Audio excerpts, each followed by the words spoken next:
आदाब। आइए शुरू करते हैं खबरों का सिलसिला एतमाद के साथ। सबसे पहले अहम सुर्खियों को पेश कर रहे हैं Darussalam cooperative urban bank limited.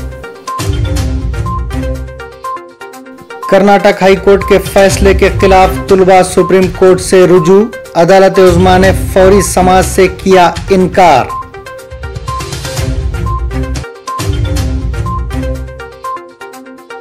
Covid कवायद में नरमी, RT-PCR का लुज़ूम भी खत्म।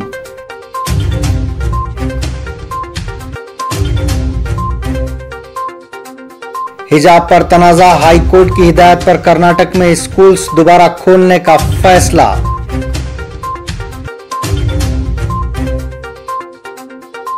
हैदराबाद की मशहूर नुमाइश शुरू करने तैयारियां, जारिया माह के आखिर तक खुलने का इम्कान।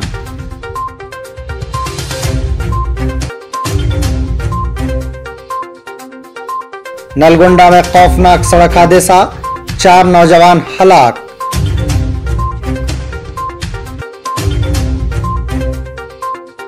और हिंद वेस्ट इंडीज के दरमियान आज होगा मुकाबला। सीरीज के तीसरे और आखिरी मैच में दोनों टीमें होंगी आमने सामने। अब खबरें तफसील से। खबरों के पेश करता है अवेसी ग्रुप ऑफ हॉस्पिटल्स। हिजाब पर कर्नाटक हाई कोर्ट के फैसले को तुलबा ने सुप्रीम कोर्ट में चैलेंज किया, ताहम सुप्रीम कोर्ट ने उनकी दरखास्त पर फौरी समाअत करने से इनकार कर दिया। अदालत उज़्मा ने कहा कि क्योंकि हाई कोर्ट ने अपना कोई फैसला नहीं दिया है, इसलिए दरखास्त पर फौरी समाअत नहीं की जा सकती। मरकजी हुकूमत ने कोविड कवायद में नरमी करते हुए बैरून मुल्क से हिंदुस्तान आने वाले लोगों के लिए लाजमी RT-PCR को ख़त्म कर दिया है और ख़तरे वाले ममालिक की फहरिस्त को भी ख़त्म कर दिया है। सेहत और ख़ानदानी बहबूद की मरकज़ी वजारत ने कल यहाँ जारी नज़रसानी शुदा रहनुमाना खतूत में ये इतला दी है। लखीमपुर तशद्दुद मामले में उत्तर प्रदेश के वज़ीर दाखिला अजय मिश्रा के बेटे आशीष मिश्रा को हाई कोर्ट से जमानत मिल गई, जिस पर किसान रहनुमा राकेश टिकैत ने कहा कि बीजेपी की गंदी सियासत का नमूना है। हमें अदालत से उम्मीद है, अदालत उज़्मा में अपील करेंगे। किसानों पर हो रहे जुल्म और इंसाफ के लिए मुल्क के किसानों और नौजवानों को बेदार किया जाएगा। उत्तर प्रदेश के चीफ मिनिस्टर योगी आदित्यनाथ ने रियासत में वोटरों से बीजेपी को वोट देने की अपील करते हुए कहा कि बीजेपी को वोट करें, वरना उत्तर प्रदेश को कश्मीर, केरला और बंगाल बनने में देर नहीं लगेगी। इस वीडियो को रियासती बीजेपी ने अपने ट्विटर पर शेयर भी किया है। आदित्यनाथ के इस बयान पर रद्द-ए-अमल जाहिर करते हुए केरला के चीफ मिनिस्टर पिनाराई विजयन ने कहा कि अगर यूपी केरला में बदल जाता है, जिसका योगी को डर है, तो बेहतरीन तालीम, सेहत, खिदमात, समाजी बहबूद, मयार जिंदगी का लुत्फ उठाएगा। कर्नाटक में जारी हिजाब तनाज़े के दरमियान मद्रास हाई कोर्ट ने कल मुल्क में कुछ ताकतों के जरिए मजहबी मुनाफरत का माहौल पैदा करने पर तशवीश और हैरत का इजहार किया। अदालत ने कहा कि कौम या मजहब सबसे अहम क्या है। कायम मकाम चीफ जस्टिस MN भंडारी और जस्टिस D भरत चक्रवर्ती की बेंच ने कर्नाटक में हिजाब तनाज़े पर बहस पर एक अर्जी की समाअत करते हुए कहा कि कुछ ताकतों ने ड्रेस कोड पर तनाज़ा खड़ा किया और ये पूरे हिंदुस्तान में फैल रहा है। हिजाब तनाज़े पर हाई कोर्ट की हिदायत के बाद कर्नाटक हुकूमत ने जुमेरात को 14 फरवरी से 10वीं जमात तक के तुलबा के लिए हाई स्कूल्स, इसके बाद कॉलेजों और डिग्री कॉलेजेस में क्लासेस शुरू करने का फैसला किया है। वहीं दूसरी तरफ कर्नाटक हाई कोर्ट ने मीडिया को हिदायत दी है कि वह हतमी फैसला आने तक किसी भी तरह का तबसरा न करें। इस मामले की समाअत 14 फरवरी को होगी। इनक़िलाब ईरान की 43वीं सालगिरह पर तेहरान समेत मुख्तलिफ शहरों में तक़रीबात मुनक़िद की गईं। ईरान के सदर इब्राहिम रईसी का कहना है कि पड़ोसियों से ताल्लुक़ात बेहतर बनाना और डायलॉग ईरान की हिकमत अमली नहीं, स्ट्रैटेजिक पॉलिसी है। उन्होंने कहा कि खित्ते में उसी वक्त दायमी अमन और तरक्की होगी जब पुरअमन ताउन को फ़रोग़ दिया जाएगा।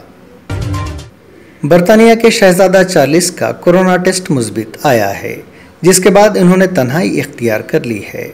शहजादा चार्ल्स के दफ्तर से जारी आलमिया के मुताबिक आज सुबह बरतानवी वली अहद सल्तनत शहजादा चार्ल्स को कोरोना वायरस लाक होने की तस्दीक हुई। आलामिया में मजीद बताया गया कि प्रिंस चार्ल्स ने इसके बाद खुद को आइसोलेट कर लिया है, जबकि उन्होंने अपनी तमाम सरकारी और निजी मसरूफियात भी मनसूख कर दी हैं। अमेरिकी रियासत वाशिंगटन डीसी में स्कूल्स को बारूदी मवाद से उड़ाने की धमकी के बाद अफरा तफरी मच गई। गैर मुल्की मीडिया रिपोर्ट्स के मुताबिक वाशिंगटन डीसी में 8 स्कूल्स को बारूदी मवाद से तबाह करने की धमकी सामने आने के बाद पुलिस ने चौकसी इख्तियार की। वाशिंगटन पुलिस ने अपने बयान में कहा कि दारुल-हुकूमत में स्कूलों को तबाह करने की धमकी मौसूल हुई, जिसके बाद स्कूल्स को फौरी तौर पर खाली करा दिया गया। हैदराबाद की मशहूर नुमाइश के जारिया माह के अवाखिर में दोबारा शुरू होने का इम्कान है। कोरोना के केसेस में इजाफे के पेश नज़र इफ्तिताह के बाद नुमाइश को अचानक बंद कर दिया गया था।